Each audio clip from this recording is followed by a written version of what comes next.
it's not about what actually happened. It's about you getting this guy. And like Jessica said, the ends justify the means. They will throw anything against the wall to get Trump. They don't care about what it's going to do in the next year or the next 5 years, the next 100 years. They're worried about getting Trump. And they don't have any awareness of how hypocritical they look. The arrogance of the left is they really believe that they are the majority, that this is what democracy looks like. But every time they lose a referendum, which is exactly what democracy is, they sue to stop it. All right, folks, it is Wednesday. This is the Sean Spicer Show. We are just 5 days away from Christmas, but the Colorado Supreme Court, no, they are not in the Christmas spirit. Very Grinch-like. They kicked Donald Trump off the primary ballot there in Colorado, citing the 14th Amendment, Section 3, which talks about being part of an insurrection, something that he has not been convicted of, that he has not had any due process of, something that the courts are questioning whether or not he has the ability to, because whether he is not an officer of the court or not, or of the United States, rather. So much to break down. We've got a great panel for you today. Grace Curley, the host of The Grace Curley Show, and a contributor at The Spectator. Derek Hunter, a columnist at Town Hall and the host of the Derek Hunter podcast. And then Jessica Anderson, who leads the Sentinel Action Super PAC, are all here to break it down. Let's go. All right, guys, welcome in. Just as I was getting in the Christmas spirit, the Colorado court decided to play Grinch. I want to go around the horn and just start. Jessica, I can't believe, well, let's do this. Before I go around the horn, the big thing that the Colorado court ruled on, which we've talked about endlessly on the show, is the 14th Amendment, Section 3. I want to read it for everyone so that we understand what we're talking about. It says, no person shall be a senator or representative in Congress or elector of president and vice president or hold any office, civil or military, under the United States or under any state who has previously taken an oath as a member of Congress or as an officer of the United States. Key phrase there, or as a member of Congress or as an officer of the United States, or as a member of any state legislature or as an executive or judicial officer of any state to support the Constitution of the United States shall have engaged in insurrection or rebellion against the same, or given aid and comfort to the enemies thereof, but Congress may, by a vote of 2/3 of each house, remove such disability. All right, so just to make sure everyone who's listening is up to speed, the Colorado Supreme Court, after a lower court ruled that Trump could be taken off the ballot, a appeals court said he couldn't, the Supreme Court by a 4-3 decision said he could. This is the primary ballot, just so everyone's clear. Not that that matters, but this was the way that they got it, the way that they started the ball down, rolled down the ball down the mountain. Jessica, what is your initial takeaway from this ruling? Yeah, thanks, Sean. I have kind of two thoughts this morning after the dust has settled with all the knee-jerk reactions yesterday. One is, I think this is not going to stand when it gets before the United States Supreme Court. I mean, this is clearly going to be appealed.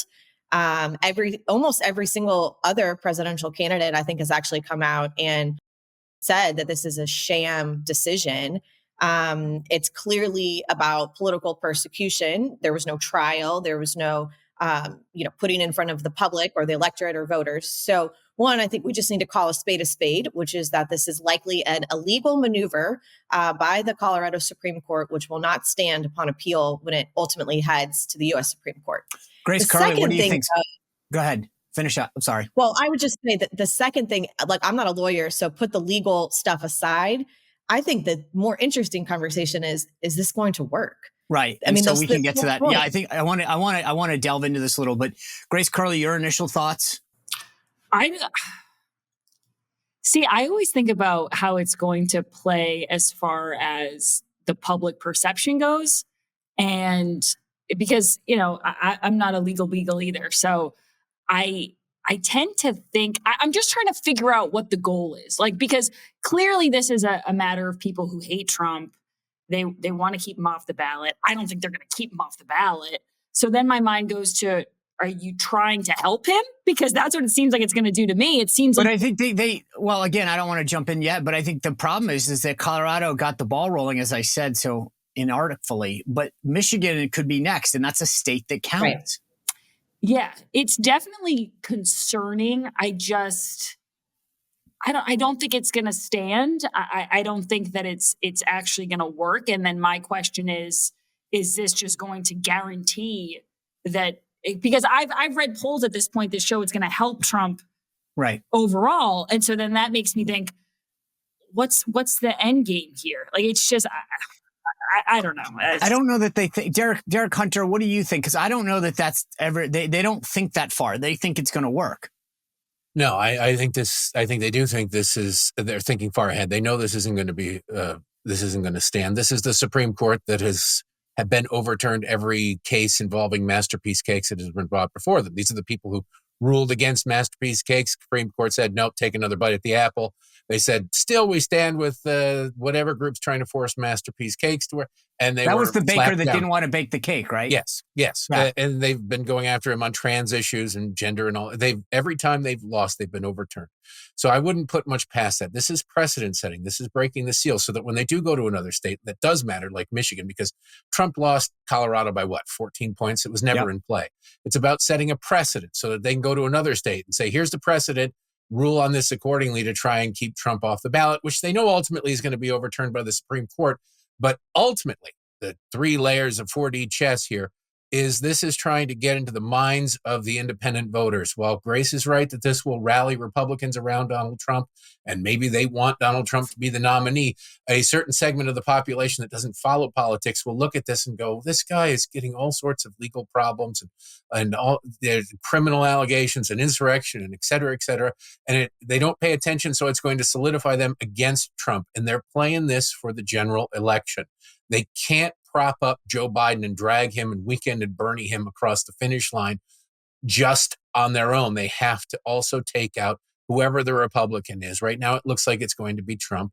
And so they're plotting this to plant seeds in people's minds that he is somehow corrupt, that he is somehow dangerous to be president of the United States. All right, guys, let me ask you a question. Are you tired of testosterone boosting products that don't work? I get it. I don't blame you. That's why our sponsor, Nugenix Total T, has an idea for you. Why don't you try it before you buy it? What a great idea. If you text 231 and enter the word Spicer, you will get a complimentary bottle of Nugenix Total T. It's got Testofen in it, which will help you turn back the clock and become that old you, that younger you, the vibrant you that you remember that guy. Well, that's what it'll help you do. And if it works for you, great, keep going. If it doesn't, you lost nothing. You get a complimentary bottle by texting 231, entering keyword Spicer. You're going to get back that energy, that muscle, that drive, that passion that you used to have.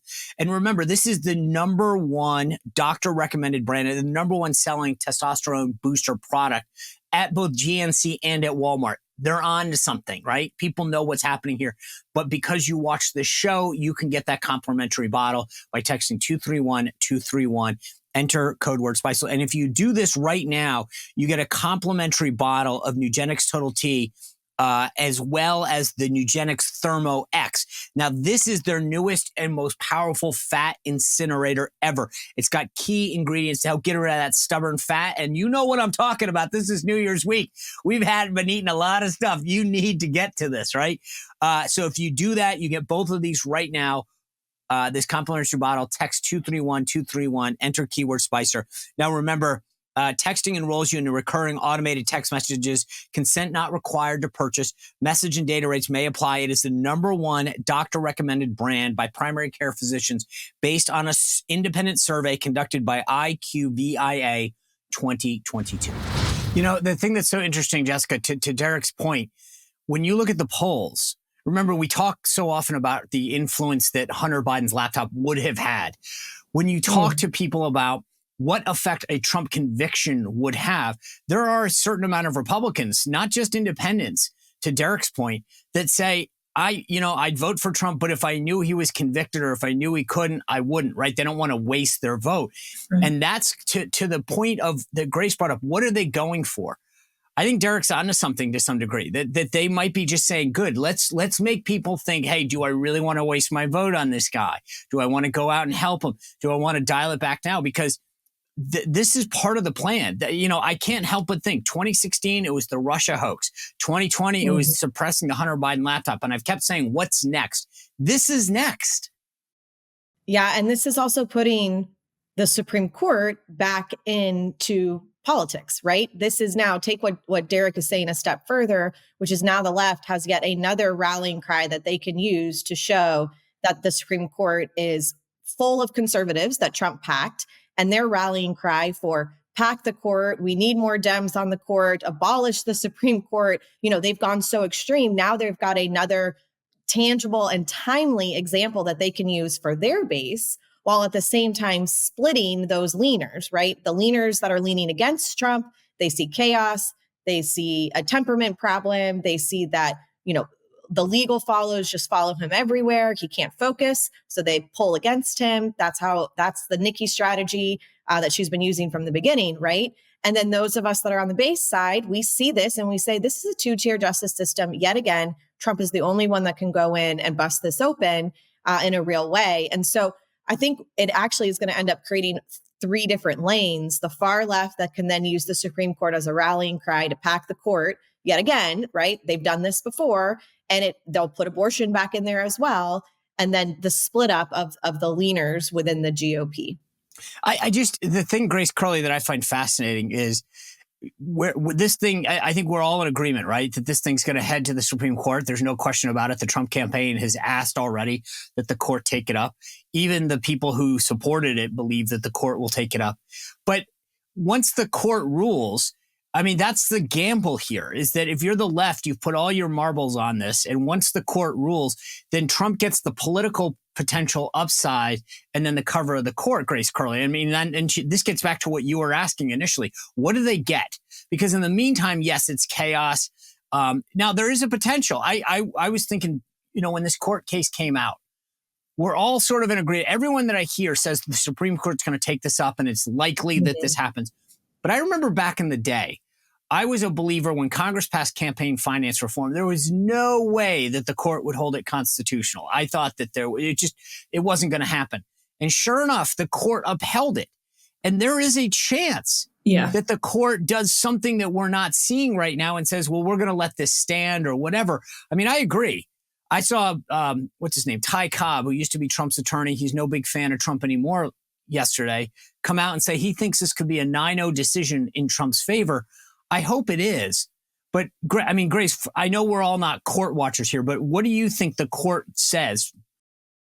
So this is the thing, is that I do tend to go to, I hate to admit this, but I go to a lot of outlets and I read what a lot of people are saying, because I'm watching this thing and I'm going, oh, is this something that we shouldn't be worried about at all? Like, it's definitely going to not stand and the Supreme Court's going to laugh it out of the room.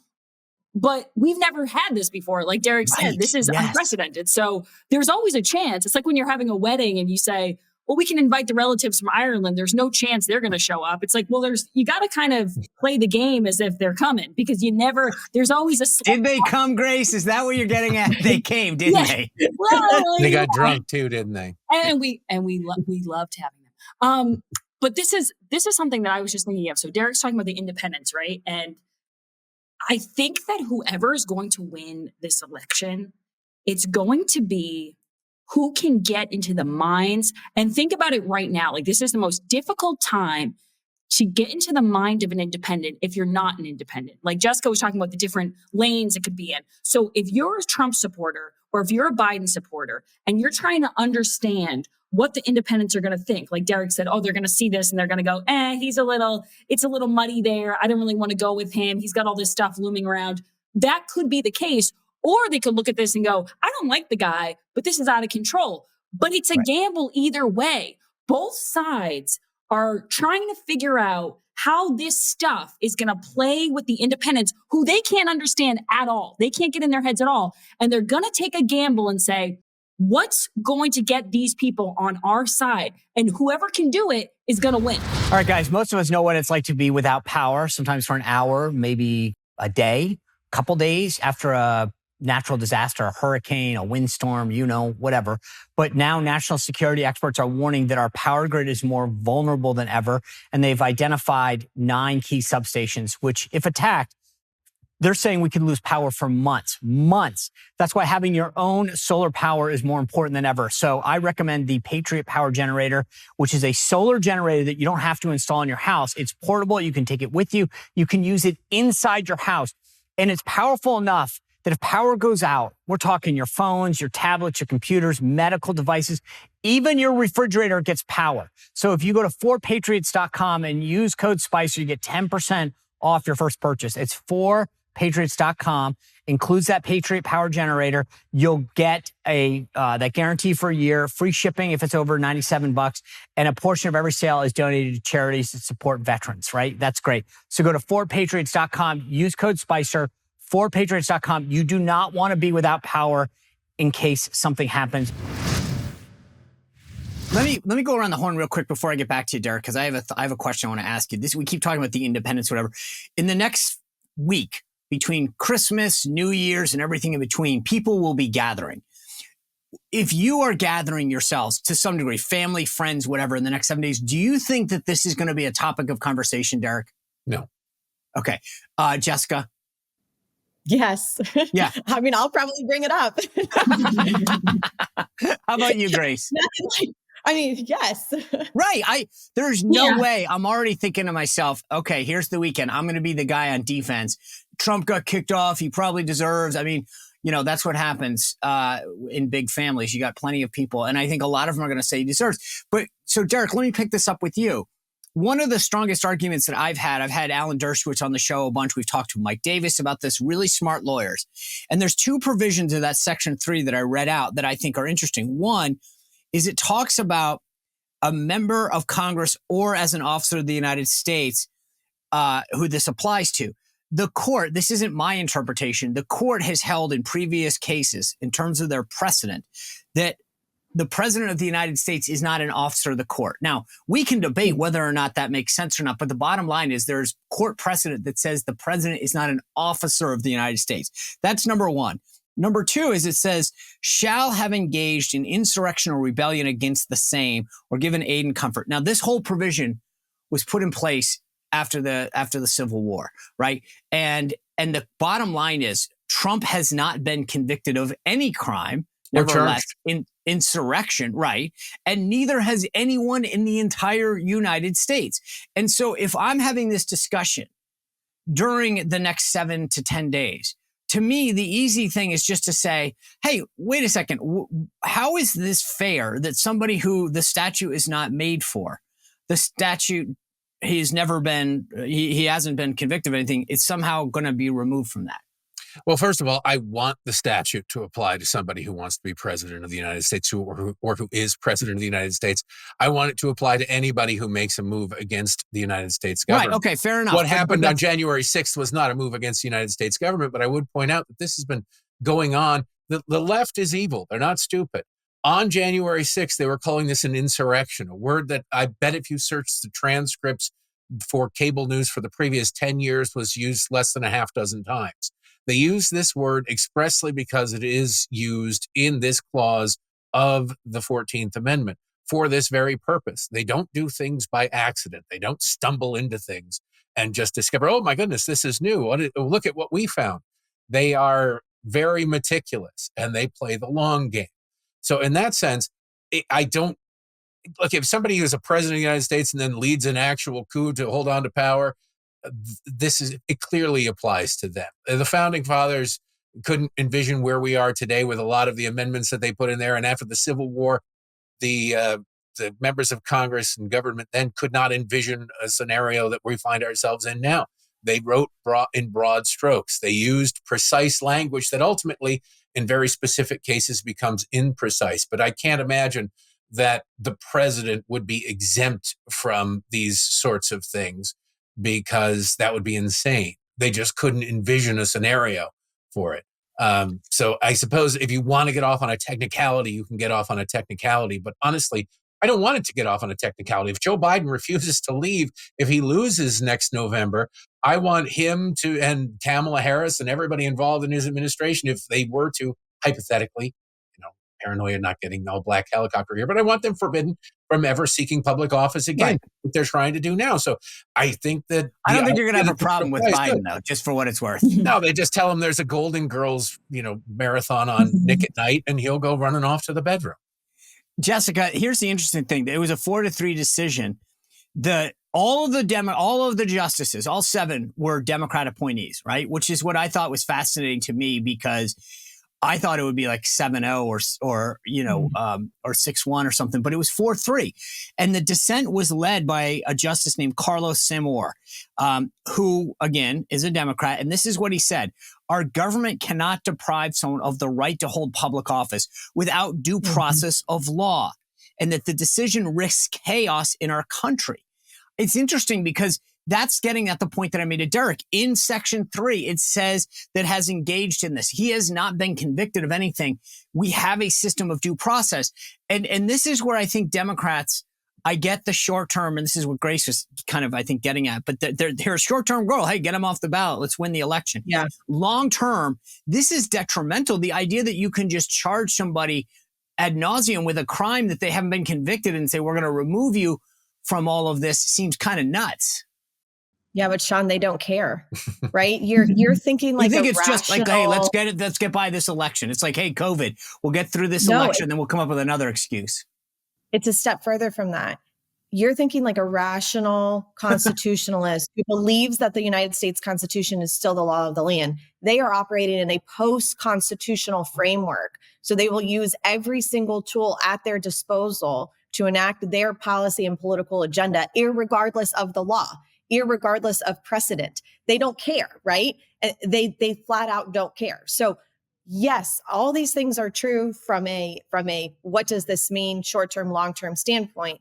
But if you are George Soros and you are watching this, you're like, good. Yeah. Like, let's keep doing this. Can I just point out that this is exactly how the left functions on everything like guns? They're not Everything interested they in do. punishing the person who committed the crime using the illegal firearm. They want to punish everybody who actually follows the law. They have an agenda, and they're not about to let the facts or reality stand in their way. That's true. Yep. Grace, the thing that I find so funny is the New York Times, NBC News, the Washington Post, and all these nut jobs in their fellow little leftist world have been talking about democracy. It dies in darkness. It's under attack. It's under siege. It may only exist for another 6 minutes. And yet here you have a court removing a presidential candidate from the ballot for the first time in history, the leading candidate of a party who is leading their current incumbent Democrat who's seeking re-election. And yet no outcry from anyone about democracy. And this gets back to that justice that made the dissent. Where's the due process? But more importantly, where's the outcry about democracy? All of these guys have been hugging democracy like it's under attack and it must be saved. And yet this, at the core of any democracy, is the right of a free people to vote. And here we have them being denied the right to vote. And it's on the heels of them taking Biden and saying in Florida, there's no primary. We're just going to get rid of it. Decision made for you. I cannot believe the lack of outcry about democracy when these two actions have been taken. And it's a lack of self-awareness, but you see it everywhere. I mean, I just got a text from someone today who said the people who keep calling Trump Hitler, now their major fan base, their major voting bloc is out with signs saying Hitler was right. And like Nazi swastikas, and that's totally lost on them, the hypocrisy of it. But you know what else I think kind of plays into this is the fact that so sometimes we get so caught up in the Trump drama that, at least for me, I almost lose the plot where I'm like, what's this one about again? Is this the phone call? Is this there were so many things that they freaked out about. And then I have to remember, this is the insurrection. And the longer we go from the insurrection, I remember that week, as we all do, but it happened to me my first week on the radio. And I remember, friends texting me like, do you condemn this? Do you, it was such a, and it was, I don't think it was a good look for conservatives. I don't condone what happened. But with that being said, the further out we get, We've got sex tapes being made in, hearing rooms. We've got people. Oh, so you're against that? But there's just all these things where I'm going, the further out we get, I don't want to say the insurrection pales in comparison, but it does kind of put it in perspective where you go, wait, hold on a second. So you have people pulling fire alarms, you have people, coming into the Capitol, screaming, being arrested, and we're not getting. You have these protests, mostly peaceful protests going on, right? And you don't get any of the outrage. So it kind of goes back to what you're saying, Sean. It's like it's hard to take these people seriously when you have all of this experience since January 6th where they were quiet. Nobody said anything. So it's like, it's not about what actually happened. It's about you getting this guy. And like Jessica said, the ends justify the means. They will throw anything against the wall to get Trump. They don't care about what it's going to do in the next year, or the next 5 years, or the next 100 years. They're worried about getting Trump. And they don't have any awareness of how hypocritical they look. Well, I've always said that Can Democrats I just say something left, really quickly, Sean? Of course you can. First of all, there have been a lot of Kennedys in the Congress, so every square inch of that complex has been defiled. Secondly, the idea that these people think things through is absurd. They do think things through, but they don't think things long-term and how they'll bounce back on them. These are people, if you look back in the media, back to Ronald Reagan and 1976, when Gerald Ford lost to Jimmy Carter, there were op-eds and editorials about how this is it. Republicans need to change, or they're going to be relegated to a party of, the rural areas, and nobody's going to vote. They'll never hold power again. And then when Bill Clinton won, those same after 12 years of Republicans, the same editorials came out. And then when Barack Obama won, the Republicans are being relegated to irrelevancy. And the arrogance of the left is they really believe that they are the majority, that this is what democracy looks like. But every time they lose a referendum, which is exactly what democracy is, they sue to stop it. But then they don't think long-term it coming back to them, because they believe that they are the majority, because they live in such an insulated world, that you can go back to Harry Reid removing the filibuster for everything but the Supreme Court. And you have Mitch McConnell, you have Republican after Republican saying, you can do this, but it's going to bite you in the butt one day. And because, turnabout is fair play. They thought they would be a permanent majority forever, that they would never have to live under the rules that they changed. And now, thank God they did it, because we have 3 Supreme Court justices up there. But you have to realize the mindset of these people is they can do no wrong. Nobody ever opposes them. And they'll never have to deal with the consequences of what they put out into the world, because they are somehow miraculously above it all. All right, folks, we've probably all spent a ton of money this Christmas holiday season on gifts for folks. As you make a New Year's resolution, think about your financial future, diversifying your investments. I do as well. I've thought about it. I've put money in Bishop Gold. They are a group that I have gotten to know. I've talked to them about my financial situation, how precious metals can be part of it. I trust them. I've gotten to know them. Integrity is a part and a way of doing business for Bishop Gold Group. And I would recommend that you sit down and talk to them. Whether it's an IRA that you're looking to roll over, a diversification of all your accounts, precious metals can be part of that. And when I did it, I got on the phone with them. I explained my situation, what I'm looking to do. And they talked about, well, we'll do a little here. We'll do a little here. What's your timeline on this? It was a great conversation. And it was a way for me to think about my financial future and hopefully independence going forward. So I suggest, if you want, give them a call, 844-984-1616, or go to bishopgoldgroup.com/Sean for a special promotion to start your journey with precious metals to financial freedom. Again, bishopgoldgroup.com/Sean.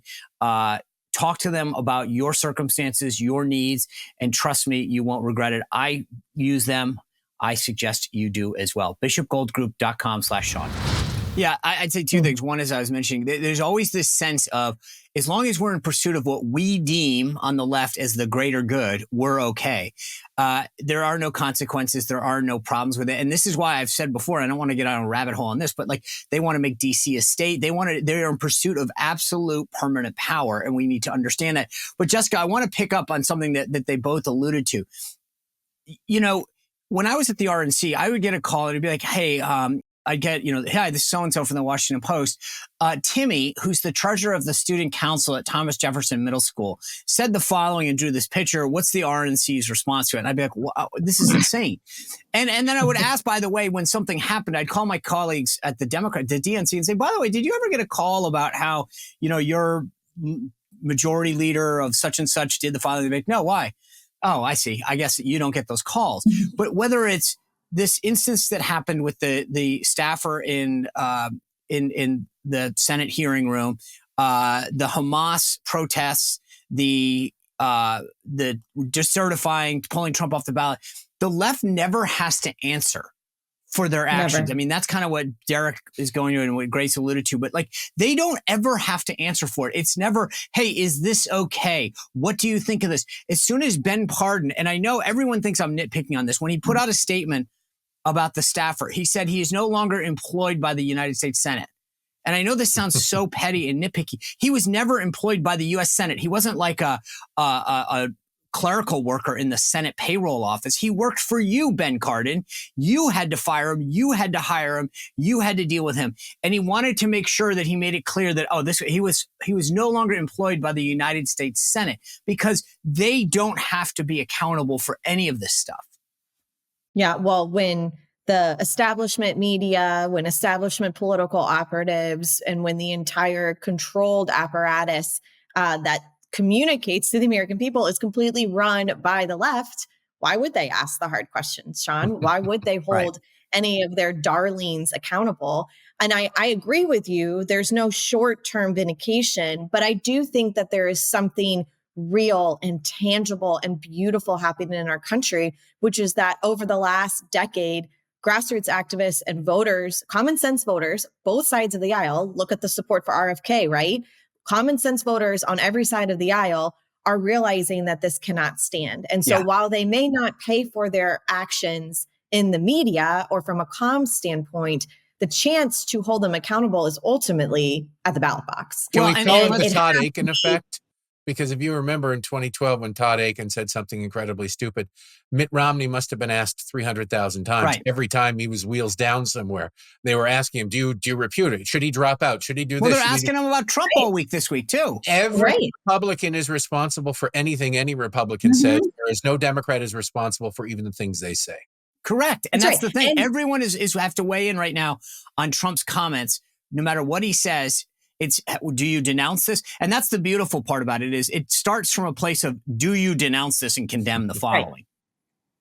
Right. So then the very premise of the question sets whoever's answering it up for failure, because you then look, you look like a crazy person. You look xenophobic. You look homophobic. You don't look like you care about America, just because they asked the question the wrong way, instead of having a common sense approach that then looks at the facts. And we are so past that as a modern society. And it's not going to change until conservatives are in power. And then when conservatives actually use the power to change things, exactly, then it will change. That's the nut of this. Grace, we talk about why they're doing this. So let me kind of segue into the next subject that I wanted to bring up, because I believe, and I've said this all along, that part of the reason that they don't care about the border is that they ultimately believe that this is the next generation of voters. They come into this country, they give them their cell phone and their hotel room and their elite status at the hotel and probably a club membership.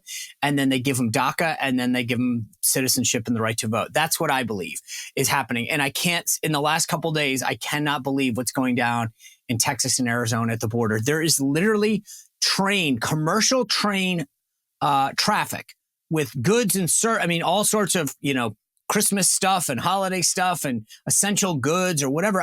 Massive trains are stopped because they want to keep the pass open to allow these illegal folks to cross the border humanely at Eagle Pass and Laredo and other places. This is getting insane. We are seeing the highest number of crossings in history.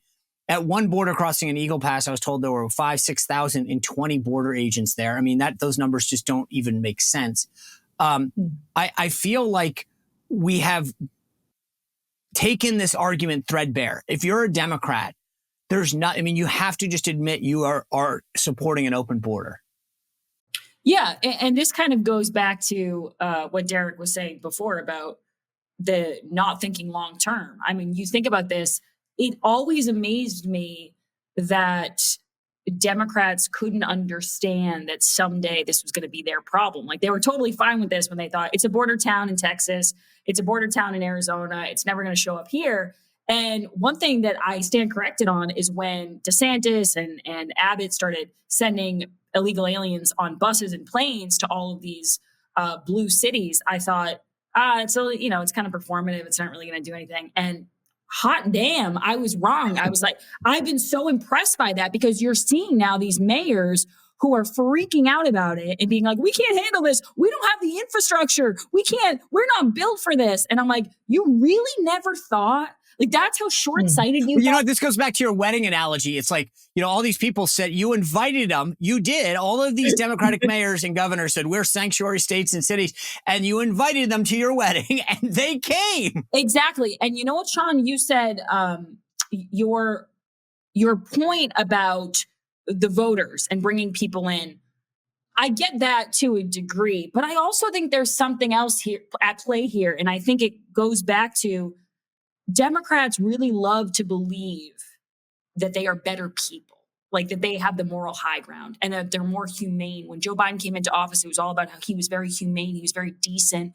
And they like to think that, our words, our virtue signaling, that means the most. I can virtue signal about how I would allow illegal aliens into my neighborhood, and they never thought they were going to be taken up on it. And they love to have the moral high ground until it comes at a cost. So I don't know if it's all about getting voters. I think part of it is feeling more virtuous than Republicans and feeling like we're better people.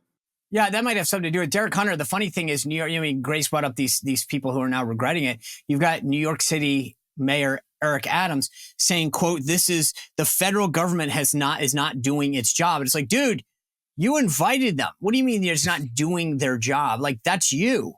Well, you've got the governor of Arizona, Katie Hobbs, saying that the federal government isn't doing their job. But it is amazing when they can no longer deny it. A liberal will eventually admit the truth. But I do get a kick out of what Grace was saying, that a city of 8 million people like New York can't handle 10,000 people. They're overwhelmed. El Paso is, half a borough, and they're supposed to be able to handle everybody marching through there. Look, it's their party. They invited the conga line. They decided to play Red Rover with the rest of the world. It only makes sense that they should deal with the consequences of it. And it was a brilliant move by DeSantis and by Governor Abbott to send these people up there, to give these Democrats, not to overwhelm them, but to give them an opportunity to show the rest of the country, especially those evil red border towns, how compassion really works. And within 2 weeks, the wheels came off when there were just a few thousand of these illegal aliens. And now they're, kicking veterans out of homeless shelters to give, room at the Ritz to these illegal aliens. And the American people are noticing this. It was all well and good when people were coming in under the radar. They were being employed as janitors and by gardeners by the elite donor class of the left.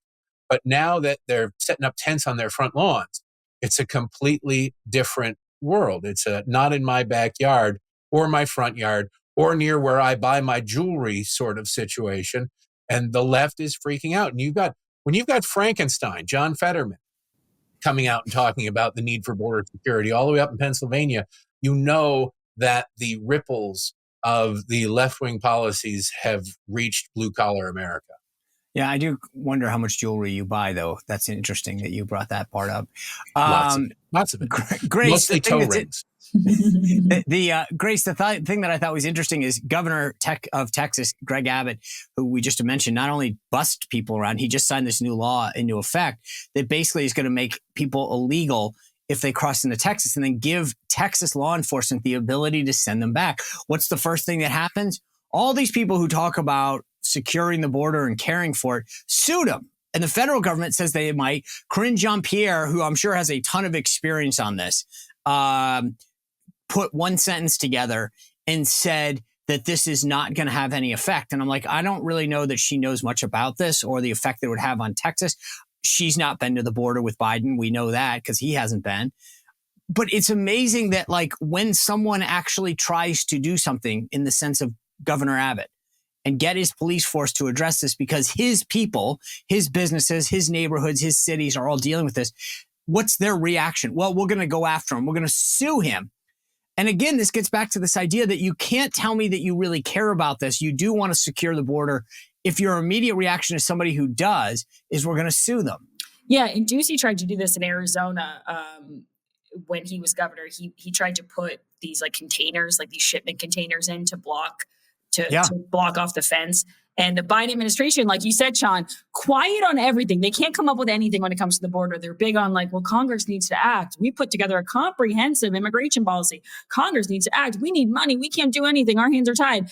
And then these shipment containers come in, and within seconds, they're like, oh, no, this is against the law. We're going to sue you. You're hurting animals that are trying to, like whatever. Like they come up with all these excuses. And you're right. Anytime someone actually tries to do something. And also, if you think about the money we send to Ukraine, right? And Republicans say, listen, if we're going to send all this money to Ukraine, we need to put in some money for our border. And then Pramila Jayapal says that there's going to be huge backlash from Democrats if they try to do that. Nancy Pelosi says, well, if anyone dies in Ukraine, anyone's raped, it's on Republicans' hands.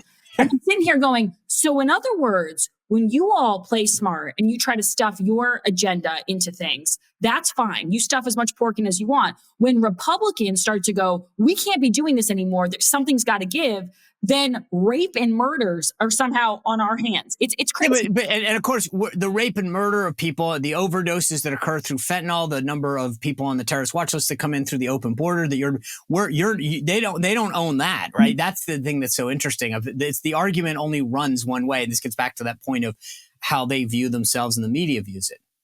Absolutely. Yeah. It's Remember Kate Steinle? Yep. Nobody was responsible for that. The Democrats refused to enforce the laws. Then Republicans try to enforce the law, and the Democrats say it's against the law for you to enforce the law while they're not enforcing the law. And they always say we need comprehensive.